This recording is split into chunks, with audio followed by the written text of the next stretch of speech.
গাজায় গণহত্যার প্রতিবাদে বিক্ষোভের মধ্যে দোকানে ভাঙচুর ও লুটপাটের ঘটনায় শেষ খবর পর্যন্ত গ্রেপ্তার হয়েছে ৪৯ জন। পুলিশ দ্রুত ব্যবস্থা নিলেও এই ধরনের ঘটনা রাষ্ট্রের জন্য সংকট বলে মনে করছেন বিশ্লেষকরা। আইন না মানার প্রবণতা ঠেকাতে সুযোগ সন্ধানীদের বিরুদ্ধে কঠোর হওয়ার পরামর্শও দিচ্ছেন তারা। বান্ডেল থাকলে প্রতি সেনমানিতে টাকা বাঁচবে। বিকাশ সেনমানি বান্ডেল কিনে জিতুন প্রতি লেনদেনে। বিনিয়োগ সম্মেলনের আনুষ্ঠানিক উদ্বোধন আজ সকালে হোটেল ইন্টারকন্টিনেন্টালে এর পর্দা তুলবেন প্রধান উপদেষ্টা অধ্যাপক ডক্টর মোহাম্মদ ইউনূস। এ সময় 4 দেশি বিদেশি উদ্যোক্তাকে দেয়া হবে সম্মাননা, 1 বিদেশি নাগরিককে দেয়া হবে নাগরিকত্ব। এছাড়া পরীক্ষামূলকভাবে আজ চালু হচ্ছে স্টারলিংকের ইন্টারনেট। এবারের সম্মেলনে অংশ নিচ্ছে চীন, যুক্তরাষ্ট্র সহ অর্ধশত দেশের বড় বিনিয়োগকারীরা। 4 দিনের বিনিয়োগ সম্মেলনের প্রথম দিনের সেশনে দেশি বিদেশি 1,500-এর বেশি উদ্যোক্তা যোগ দেন। এছাড়া অর্থনৈতিক অঞ্চল পরিদর্শন করেন 36 জনের একটি দল। সম্মেলনের দ্বিতীয় দিন মহাকাশ গবেষণা সংস্থা নাসার সাথে নন মিলিটারি স্পেস এক্সপ্লোরেশন চুক্তি সই করেছে বাংলাদেশ। 4 দিনের সম্মেলনের পর্দা নামছে বৃহস্পতিবার।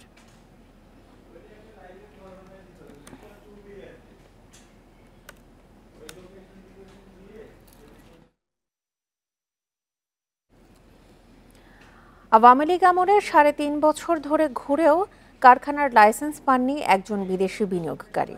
হাতছাড়া হয়েছে $200 মিলিয়ন রপ্তানি আর 10,000 মানুষের কর্মসংস্থানের সুযোগ। মঙ্গলবার বিনিয়োগ সম্মেলনের দ্বিতীয় দিনের প্রেস ব্রিফিংয়ে এসব তথ্য জানান বিডার নির্বাহী চেয়ারম্যান। তিনি বলেন, এবারের সম্মেলনের লক্ষ্য দেশের নেতিবাচক ভাবমূর্তি দূর করা। রপ্তানিমুখী কোনো কারখানা স্থাপনে শতাধিক সরকারি সংস্থার লাইসেন্সের প্রয়োজন হয়। এসব সেবা সংস্থার লাইসেন্স পেতে দীর্ঘসূত্রতা, ঘুষ, অনিয়মের অভিযোগ পুরনো। বিশ্বব্যাংকের গবেষণা বলছে এগুলোই বাংলাদেশে শিল্প বিনিয়োগের বড় প্রতিবন্ধকতা। বিনিয়োগ সম্মেলন চলাকালে প্রধান উপদেষ্টার সঙ্গে চীনা প্রতিনিধি দলের সাক্ষাতে উঠে আসে এমন তিক্ত অভিজ্ঞতার কথা। দ্বিতীয় দিনের প্রেস ব্রিফিংয়ে বিডা নির্বাহী চেয়ারম্যান বলেন, অতীতের নেতিবাচক ভাবমূর্তি দূর করাই এবারের সম্মেলনের মূল লক্ষ্য। একজন উদ্যোক্তা আজকে বলেছেন, which is very unfortunate, উনি বলেছেন যে উনি অলরেডি বাংলাদেশে অপারেট করেন, উনি বাংলাদেশে আরো বড় বেশ কয়েকটা ফ্যাক্টরি দিতে যাচ্ছিলেন। তো ওনাকে আমরা একটা লাইসেন্স দিতে গত 3.5 বছর ধরে ঘুরিয়েছি। জাস্ট একটা লাইসেন্সের জন্য উনি 3.5 বছর ধরে একটা ফ্যাক্টরি সেট আপ করতে পারছেন না। It's very unfortunate. And basically we 3.5 বছরে আমাদের দেশ we have lost $200 million of business. জানানো হয়, নিউ ডেভেলপমেন্ট ব্যাংক এনডিবি সরকারকে ঋণ দেওয়ার পাশাপাশি বেসরকারি খাতেও বিনিয়োগে আগ্রহী। আমাদের $300 মিলিয়ন লোনটাও কিন্তু একটা মাল্টি কারেন্সি লোনের দিকে যাচ্ছে। আমরা শুধুমাত্র ডলারে না, বাট আমরা সিএনওয়াইতেও আসলে লোন নেওয়ার চেষ্টা করছি। তো আমার প্রথম পয়েন্টটা হচ্ছে যে সফরিন সাইডে আসলে এনডিবি সব দেশকে সিমিলার ভাবে ট্রিট করে, সো আমরা অন্য দেশ যেভাবে ট্রিটেড হবে আমরা সেভাবে ট্রিটেড হব। প্রাইভেট সেক্টরে আমরা ওনাদেরকে আসলে অ্যাক্সেস দেওয়ার চেষ্টা করছি। সংবাদ সম্মেলনে বলা হয়, বেসরকারি খাতের সঙ্গে নিয়মিত মতবিনিময়, সেবা সংস্থার দুর্নীতি দূরীকরণে জোর দেবে সরকার। জানানো হয়, সফররত বিদেশি ব্যবসায়ীরা মনে করেন যুক্তরাষ্ট্রের সঙ্গে শুল্ক সমস্যা মোকাবিলায় বাংলাদেশ সঠিক পথেই আছে। Hari Saha, independent News, Dhaka. মহাকাশ গবেষণা সংস্থা নাসার সাথে নন মিলিটারি স্পেস এক্সপ্লোরেশন চুক্তি সই করেছে বাংলাদেশ। মঙ্গলবার রাজধানীতে ইনভেস্টমেন্ট সামিটে নাসা ও স্পারসোর চুক্তির মাধ্যমে আন্তর্জাতিক মহাকাশ গবেষণা জোটের 54তম সদস্য হল বাংলাদেশ। এতে গবেষণার তথ্য পাওয়ার পাশাপাশি আর্থিক সহায়তা পাওয়া যাবে। বাংলাদেশে মহাকাশ নিয়ে গবেষণা করতে 1980 সালে প্রতিষ্ঠিত হয় বাংলাদেশ মহাকাশ গবেষণা ও দূর অনুধাবন প্রতিষ্ঠান স্পারসো। যাত্রার 45 বছর অতিবাহিত হলেও উল্লেখযোগ্য কোনো সফলতা দেখাতে পারেনি স্পারসো। তবে মহাকাশ গবেষণা কাজকে আরও ত্বরান্বিত করতে আন্তর্জাতিক গবেষণা প্রতিষ্ঠান নাসার সাথে সমঝোতা চুক্তি সই করেছে বাংলাদেশ। এর ফলে বাংলাদেশের মহাকাশ গবেষণার দ্বার উন্মোচিত হবে বলে আশা করছেন সংশ্লিষ্টরা। এই চুক্তির আওতায় প্রযুক্তির বিনিময়ে অর্থনৈতিক সহযোগিতা সহ বিজ্ঞানভিত্তিক সহায়তা পাবে বাংলাদেশের স্পারসো। চুক্তি স্বাক্ষর অনুষ্ঠানে উপস্থিত ছিলেন বাংলাদেশ মার্কিন দূতাবাসের chargé d'affaires Tracy Ann Jacobson, বিডার নির্বাহী চেয়ারম্যান আশিক চৌধুরী এবং প্রধান উপদেষ্টার মুখ্য সচিব সিরাজ উদ্দিন মিয়া। আমরা 54তম দেশ হিসেবে আজকে জয়েন করলাম, বা 53টা দেশ একসাথে নাসার সাথে স্পেস এক্সপ্লোরেশন নিয়ে কাজ করছে। তো আমি এই যে অ্যাকর্ডটাতে আমরা সাইন করলাম, এই সাইন করে যে জয়েন করলাম, এখান থেকে আমাদের কি লাভ হলো, এই প্রশ্নটা যদি করেন তাহলে এখানকার লাভটা দেখতে আমাদের সম্ভবত 20, 25, 30 বছর সামনে যেতে হবে। যুক্তরাষ্ট্র, যুক্তরাজ্য, কানাডা, ভারত, অস্ট্রেলিয়া ও সংযুক্ত আরব আমিরাতের মতো দেশ এই আন্তর্জাতিক মহাকাশ জোটের সদস্য। Amirul Islam, independent News, Dhaka. নরেন্দ্র মোদীর কাছে শেখ হাসিনাকে ফেরত চেয়েছেন প্রফেসর ইউনূস, তবে এই নিয়ে চূড়ান্ত কিছু হয়নি বলে জানান পররাষ্ট্র উপদেষ্টা। মঙ্গলবার দুপুরে মন্ত্রণালয়ের ব্রিফিংয়ে তিনি বলেন, দুদেশের মধ্যে উত্তেজনা সৃষ্টি করে এমন মন্তব্য থেকে বিরত থাকা উচিত। এক প্রশ্নের জবাবে তিনি আরও জানান, তিস্তা ইস্যুতে ভারত ও চীন দুদেশের সঙ্গেই সহযোগিতা সম্ভব, কোনোটিতেই বাধা নেই। প্রধান উপদেষ্টার চীন ও থাইল্যান্ড সফর নিয়ে সংবাদ সম্মেলন করেন পররাষ্ট্র উপদেষ্টা তৌহিদ হোসেন। তিনি বলেন, ব্যাংককে প্রধান উপদেষ্টার সঙ্গে ভারতের প্রধানমন্ত্রীর প্রথম বৈঠক ফলপ্রসূ হয়েছে। ভারতের শীর্ষ পর্যায় থেকে স্পষ্ট করা হয়েছে, তারা বাংলাদেশের কোনো দলের সঙ্গে সম্পর্ক বিবেচনা করে না। প্রশ্নের উত্তরে পররাষ্ট্র উপদেষ্টা বলেন, এদেশের জাতীয় নির্বাচন প্রসঙ্গে ভারতের আগ্রহকে স্বাভাবিক ঘটনা হিসেবে দেখছে ঢাকা। নির্বাচন নিয়ে কথাবার্তা প্রায় যে কোনোখানেই যখন কথাবার্তা হয় তারা বলেন, এমনকি যেসব দেশে হয়তো গণতান্ত্রিক চর্চা নেই তারাও জানতে চান।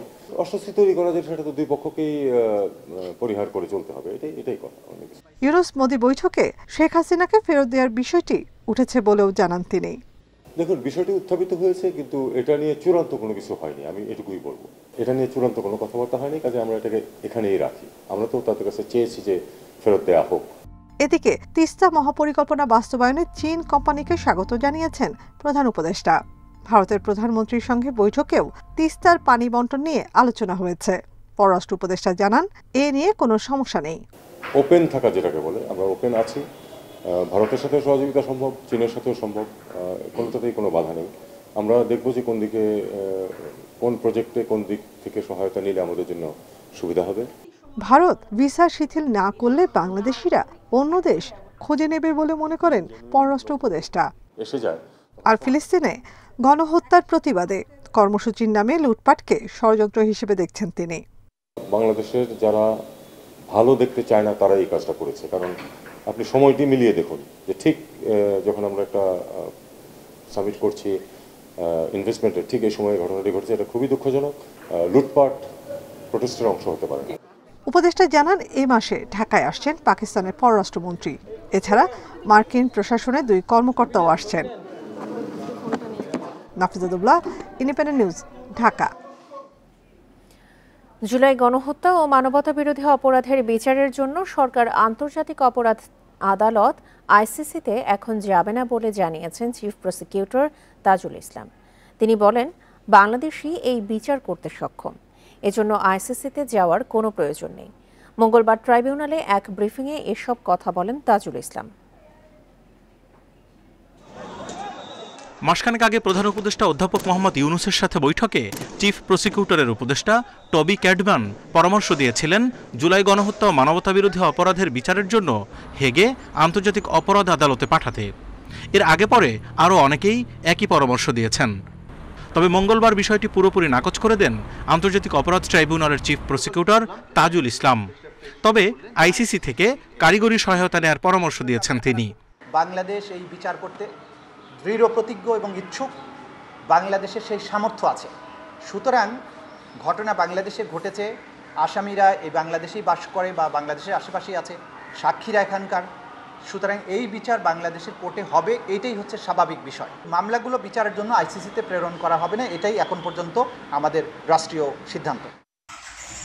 এদিকে ঢাকায় সংঘটিত নানা অপরাধের সাথে ঢাকার বাইরে সংঘটিত মানবতাবিরোধী অপরাধের মামলাও এগুচ্ছে সমান তালে।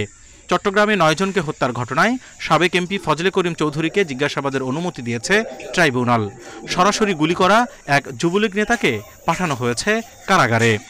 চট্টগ্রামের মামলায় 359 জন আহতের খবর আমরা পেয়েছি, 9 জন 459 জনের আহতের খবর পেয়েছি, 9 জন শহীদের তথ্য পাওয়া গেছে।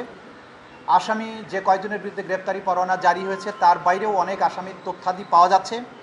আমাদের তদন্ত সংস্থা দিনরাত কাজ করছেন। এদিন প্রসিকিউশন আরও জানিয়েছে, আশুলিয়ায় 6 মরদেহ পোড়ানোর মামলার চূড়ান্ত প্রতিবেদন 2-1 দিনের মধ্যেই প্রসিকিউশনের কাছে পৌঁছাবে। এরপর ট্রাইব্যুনালে এই মামলার ফরমাল চার্জ দাখিল করা হবে। Zahidul Bashar, Independent News, Dhaka. জামিনে মুক্তির পর সিরাজগঞ্জ 3 আসনের সাবেক এমপি ডাক্তার আব্দুল আজিজকে জেলখানার সামনে থেকে ধরে সদর থানায় হস্তান্তর করেছে ছাত্র জনতা। মঙ্গলবার রাতে সামাজিক যোগাযোগ মাধ্যমে তাকে ধরে নেওয়ার একটি ভিডিও ভাইরাল হয়। ভিডিওতে দেখা যায় মোটরসাইকেল নিয়ে একদল লোক জেলখানার সামনেই তাকে টেনে হিঁচড়ে নেয়। তাকে মোটরসাইকেলে তোলারও চেষ্টা করা হয়। পরে তাকে কান্দাপাড়া থেকে সিরাজগঞ্জ সদর থানা এলাকায় নিয়ে আসা হয়। সদর থানার ওসি হুমায়ুন কবির জানান, ডাক্তার আব্দুল আজিজের বিষয়ে প্রয়োজনীয় ব্যবস্থা নেওয়া হবে। গত 3 ফেব্রুয়ারি রাতে রাজধানীর কলাবাগান থেকে আজিজকে গ্রেপ্তার করে র্যাব। এরপর তাড়াশ থানার হত্যা চেষ্টা মামলায় তাকে কারাগারে পাঠায় আদালত।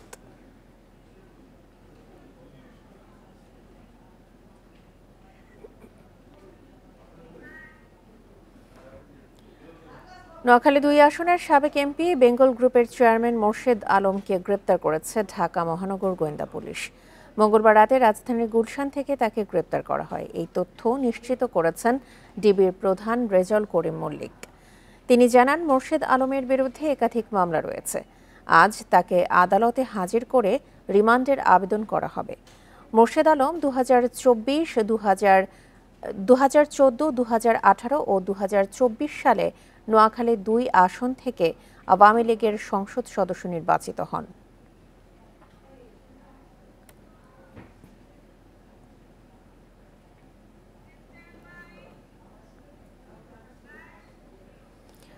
নাটোরের লালপুরে গ্রেপ্তার জেলা ছাত্র দলের যুগ্ম আহ্বায়ক রুবেল উদ্দিনকে থানা থেকে ছিনিয়ে নিয়েছেন নেতাকর্মীরা। মঙ্গলবার বিকেলে লালপুর থানার ভেতরে এই ঘটনা ঘটে। পুলিশ জানায়, গত 16 ডিসেম্বর বাগাতিপাড়া উপজেলায় বিএনপি নেতা আব্দুর রশিদ চৌধুরীর বাড়িতে গুলিবর্ষণ ঘটে। সেই ঘটনায় মামলায় আসামি রুবেল উদ্দিন। পরে ওই মামলায় বিকেলে তাকে গ্রেপ্তার করে লালপুর থানায় নেওয়া হয়। রুবেলের গ্রেপ্তারের খবরে বিএনপি ও তার সহযোগী সংগঠনের নেতাকর্মীরা থানায় এসে তার মুক্তির দাবি জানায়। এক পর্যায়ে উত্তেজনা ছড়িয়ে পড়লে হট্টগোলের মধ্যে তাকে জোর করে ছিনিয়ে নিয়ে যান তারা। এ ঘটনায় রুবেল সহ ঘটনায় জড়িতদের গ্রেপ্তার কাজ করছে পুলিশ।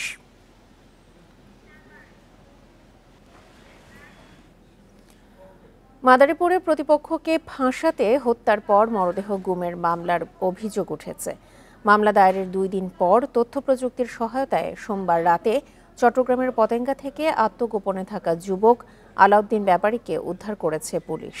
পুলিশ জানায়, গত 5 এপ্রিল রানু বেগম ছেলে আলাউদ্দিনকে হত্যার পর মরদেহ গুম করা হয়েছে বলে দাবি করে। এ ঘটনায় 17 জনের নাম উল্লেখ সহ 5 থেকে 7 জনকে অজ্ঞাত আসামি করে মামলা করা হয়। পরে তথ্য প্রযুক্তির সহায়তায় পুলিশ চট্টগ্রামের পতেঙ্গা থেকে আলাউদ্দিনকে উদ্ধার করে। প্রতিপক্ষ ইলিয়াস মোল্লাকে ফাঁসাতে গুম ও খুনের নাটক করা হয়েছে বলে দাবি মামলার আসামি ও পরিবারের। ঘটনা তদন্ত করে আইনগত ব্যবস্থা নেওয়া হবে বলে জানিয়েছে পুলিশ। আমরা উক্ত ভিকটিম আলাউদ্দিনকে অর্ধরাত্র চিটাগাং এলাকা থেকে, চিটাগাং পতেঙ্গা এলাকা থেকে তাকে আমরা উদ্ধার করে তাকে থানায় নিয়ে আসছি। মামলা তদন্তাধীন আছে এবং আজ জাতীয় ঐকমত্য কমিশনে যাচ্ছে গণ অধিকার পরিষদের প্রতিনিধি দল। সংলাপে অংশ নেওয়ার লক্ষ্যে লিখিত প্রস্তাব জমা দেবে তারা। এরই মধ্যে লিখিত প্রস্তাব দিয়েছে 27টি দল। সংস্কার কমিশনের 166টি সুপারিশ নিয়ে তাদের সঙ্গে চলছে ধারাবাহিক আলোচনা। 7 এপ্রিল দ্বিতীয় ধাপে তা শুরু করেছে ঐকমত্য কমিশন। দেশের বিভিন্ন ক্ষেত্রে সংস্কারের লক্ষ্যে গত অক্টোবরে আলাদা 11টি কমিশন গঠন করে সরকার। এরই মধ্যে তাদের সংস্কার প্রতিবেদনও জমা পড়েছে। এসব প্রতিবেদন নিয়েই রাজনৈতিক দলগুলোর সাথে আলোচনার জন্য গঠন করা হয় জাতীয় ঐকমত্য কমিশন। গত 15 ফেব্রুয়ারি থেকে কাজ শুরু করে তারা।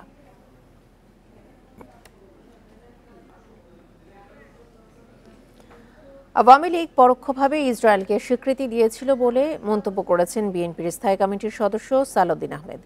মঙ্গলবার দুপুরে ঢাকা বিশ্ববিদ্যালয়ের রাজু ভাস্কর্যের সামনে ইসরায়েলি গণহত্যার প্রতিবাদে জাতীয়তাবাদী ছাত্রদল আয়োজিত সমাবেশে তিনি এই কথা বলেন।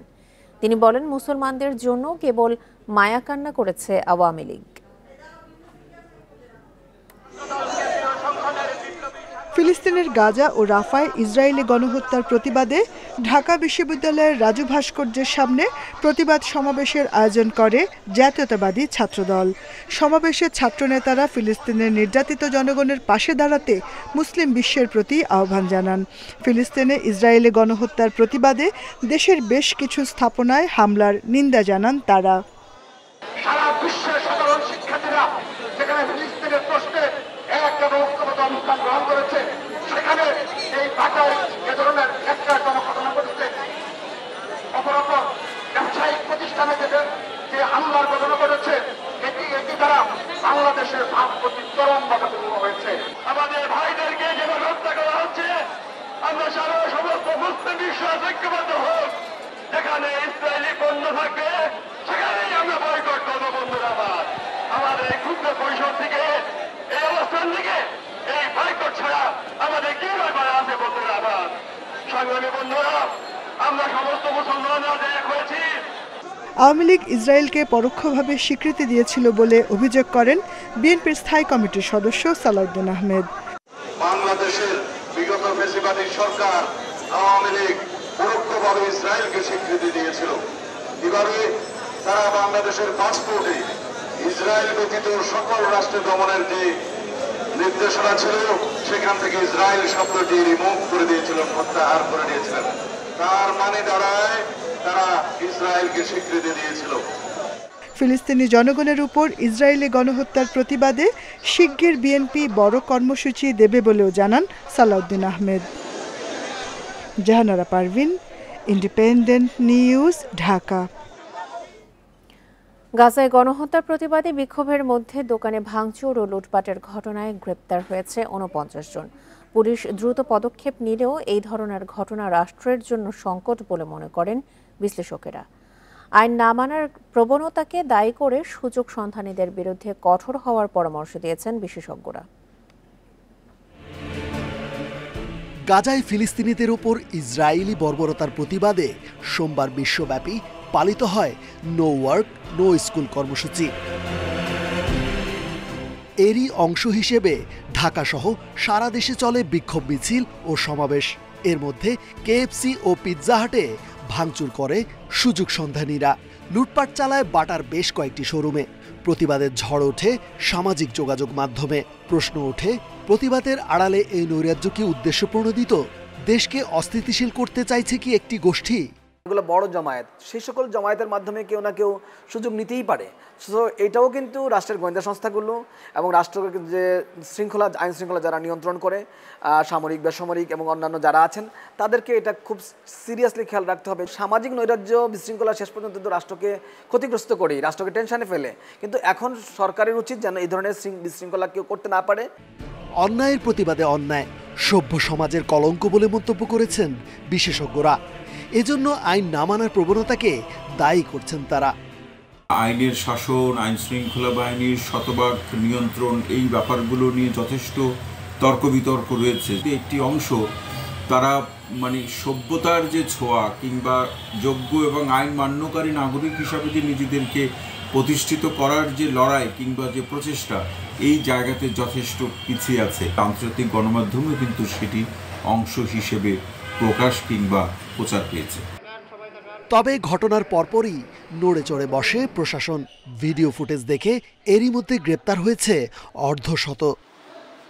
রেজওয়ানুল হক, ইন্ডিপেন্ডেন্ট নিউজ, ঢাকা। খুলনায় বাটা, ডমিনোজ ও কেএফসিতে ভাঙচুর লুটপাটের ঘটনায় 3টি মামলা হয়েছে। রাতে সোনাডাঙ্গা থানায় ওই 3 প্রতিষ্ঠানের পক্ষ থেকে মামলা 3টি দায়ের করা হয়। পুলিশ জানায়, হামলা, ভাঙচুর ও লুটপাটের অভিযোগে শিববাড়ি মোড়ের বাটার শোরুমের ম্যানেজার তৌহিদুল ইসলাম বাদী হয়ে অজ্ঞাত 1300 জনকে আসামি করে মামলা করেন। এছাড়া কেএফসি ও ডমিনোজ পিৎজার পক্ষ থেকে 2টি মামলা দায়ের করা হয়। 2টি মামলাতেই অজ্ঞাত 800 জনকে আসামি করা হয়েছে। এদিকে সোমবারের হামলা ও লুটপাটের ঘটনায় এখন পর্যন্ত 31 জনকে গ্রেপ্তার করা হয়েছে।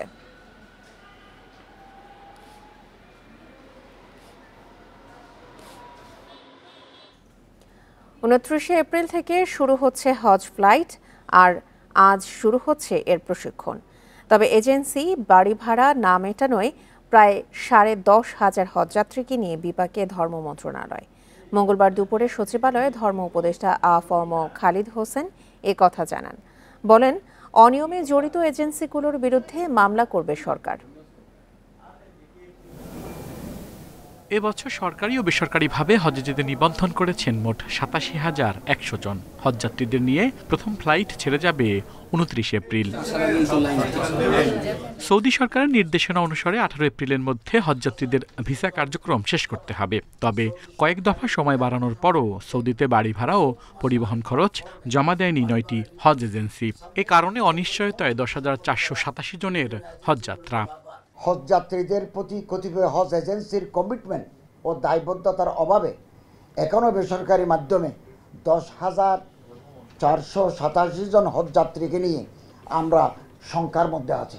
এর আগে বাড়ি ভাড়ার চুক্তি না করায় 21টি হজ এজেন্সিকে শোকজ করে ধর্ম মন্ত্রণালয়। পরে 12টি এজেন্সি চুক্তি করেছে। হজ এজেন্সিগুলোর অনিয়মের দায় সরকার নেবে না বললেন উপদেষ্টা। একজন হজযাত্রীও যদি হজ করতে না পারেন সেই দায় সংশ্লিষ্ট এজেন্সিকে নিতে হবে। এই দায় কোনোভাবে ধর্ম বিষয়ক মন্ত্রণালয় বহন করবে না। কোনো এজেন্সির অবহেলা ও দায়িত্বহীনতাকে ধর্ম মন্ত্রণালয় বরদাস্ত করবে না। ধর্ম উপদেষ্টা জানান, এবার সরকারিভাবে বিনা খরচে কোনো ব্যক্তিকে হজে নিচ্ছে না সরকার। আল আমিন হোসেন, ইন্ডিপেন্ডেন্ট নিউজ, ঢাকা।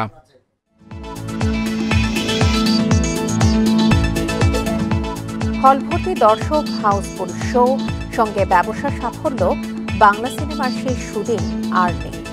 এখন তা কেবল উৎসব কেন্দ্র। বছরে 2-1টি ছবি ব্যবসা সফল হলেও লোকসান বছর জুড়ে। ভালো মানের ছবি কমায় 2 দশকে 1435 থেকে হলের সংখ্যাও কমে এখন 100-রও নিচে। তবে এবারের ঈদে 4টি সিনেমা সাড়া ফেলায় সুদিনের স্বপ্ন দেখছে সিনেমা পাড়া।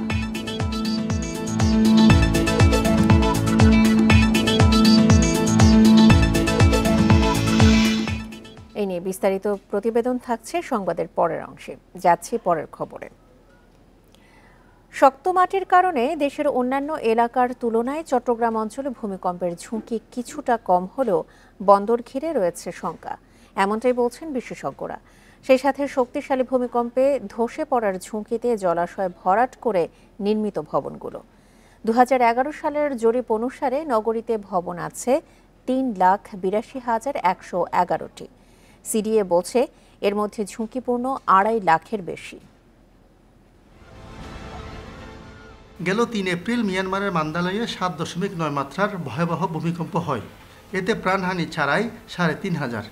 একই স্থানে 1932 সালে 7 মাত্রার এবং 1946 সালে 8 মাত্রার ভূমিকম্প হয়েছিল। বিশেষজ্ঞরা বলছেন, একই বেল্টে 100 থেকে 150 বছর পর পর বড় ধরনের ভূমিকম্প হয়। সেই বিবেচনায় মিয়ানমারে ভূমিকম্পের মাধ্যমে সঞ্চিত শক্তি বেরিয়ে যাওয়ায় এই অঞ্চলে খুব তাড়াতাড়ি বড় ধরনের ভূমিকম্পের আশঙ্কা কম। এখানে হলে বাংলাদেশ কিন্তু মোটামুটি পুরোটাই এফেক্টেড হবে, চিরাং ছাড়া। কারণ এই 80-85 তারপর 1816 আর্থকুয়েকগুলো মেইনলি ঢাকা, সিলেট, ময়মনসিংহ এগুলোকে এফেক্ট করবে, মেইনলি রংপুর। বিশেষজ্ঞরা আরও বলছেন, পার্বত্য এলাকা ও মাটির গঠন শক্ত হওয়ায় চট্টগ্রাম অঞ্চলে 7 বা তার বেশি মাত্রার ভূমিকম্পে বড় ধসের আশঙ্কা কম। তবে ঝুঁকিতে চট্টগ্রাম বন্দর এবং নগরীর জলাশয় ভরাট করে নির্মিত অসংখ্য ভবন। চিটাং পোর্টের কি স্ট্যাটাস সেটা একটু রিভিউ করা দরকার। আমাদের এয়ারপোর্টগুলো কি, চিটাং এয়ারপোর্টটা কিন্তু পোর্টের পাশে, সেটা রিভিউ করা দরকার। চিটাংয়ের রেসপেক্টে আমি বলছি। তো এই দুইটা জায়গায় একটু ভালনারেবল এলাকা আছে। বাট চিটাংয়ের অন্যান্য বিল্ডিং স্টক যেখানে আছে ওটা টিলি শক্ত মাটিতে, হয়তো মেজর ডিজাস্টার হবে না। চট্টগ্রামে ভূমিকম্পের ঝুঁকি নিয়ে সাম্প্রতিক কোনো জরিপ নেই। তবে যে কোনো ক্ষয়ক্ষতি এড়াতে চট্টগ্রাম উন্নয়ন কর্তৃপক্ষ সিডিএকে কঠোর তদারকির আহ্বান দুর্যোগ উপদেষ্টার। যে ভবনগুলো তৈরি হবে সেগুলি যেন বিল্ডিং কোড মেনে যেন তৈরি করা হয়। তো আমরা তাদেরকে অনুরোধ করতে পারি যে আপনারা আরও নিবিড় মনিটরিংয়ের মধ্যে নিয়ে আসেন, নিবিড়ভাবে জিনিসটা দেখেন, যাতে মানুষ এরকম এটাকে অগ্রাহ্য করতে না পারে। 1996 সালে ভূমিকম্পে চট্টগ্রাম নগরীর হামজারবাগ এলাকায় ভবন ধসে পড়ে, এতে প্রাণহানিও হয়। আলমগীর সবুজ, ইন্ডিপেন্ডেন্ট নিউজ, চট্টগ্রাম। রাজশাহী বিভাগের সড়ক মহাসড়কে অবৈধ 3 হুইলারের দৌরাত্মে থামছেই না দুর্ঘটনা। গত 1 বছরের সড়ক দুর্ঘটনায় প্রাণহানি প্রায় 450, আহত 6 শতাধিক। মহাসড়কে ঝুঁকিপূর্ণ হালকা যানবাহন চলাচল বন্ধ এবং হাইওয়ে পুলিশকে আরও সক্রিয় হওয়ার তাগিদ যাত্রী ও চালকদের। সড়ক মহাসড়কে দাপিয়ে বেড়াচ্ছে নসিমন, করিমন সহ অবৈধ থ্রি হুইলার। বেপরোয়া গতি, চালকদের অদক্ষতায় বাড়ছে দুর্ঘটনায় মৃত্যুর সংখ্যা।